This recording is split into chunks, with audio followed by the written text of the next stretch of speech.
Хятадын соёлын дурсгалт зүйлсийг хамгаалах судалгааны баг саяхан Шинжааны Борталын Сайрам нуурын хойд эргээс 2500 жилийн тэртех 30 гаруй хадны сүг зураг илрүүлжээ.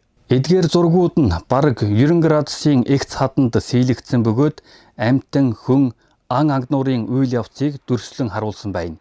Ялангуяа янгир, аргал зэрэг ан амьтны зураг нь тухайн бүс нутаг эрт цагт үржил шимтэй бэлчээр байсныг гэрчилнэ.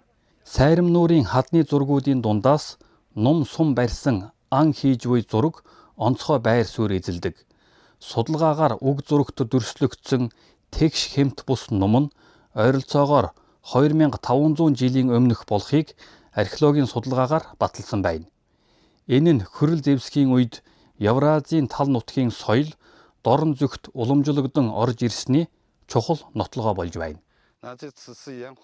Энэхүү хадны сүг зураг олдсноор тусгай хамгаалалттай 32 соёлын дурсгалт газрын орхигдсон соёлын дурсгалт зүйлсийг нөхөж Сайрам нуурын соёлын дурсгалыг нэгээр нэмсэн мөн Сайрам нуурын эртний булшны түүх соёлын дурсгалуудын бүрэн бүтэн байдлыг улам сайжруулж Сайрам нуурын үржил шимт бэлчээрт эртний хүн төрөлхтний үйлдвэрлэл амьдралын уул мөр байгааг тусгаж чадлаа.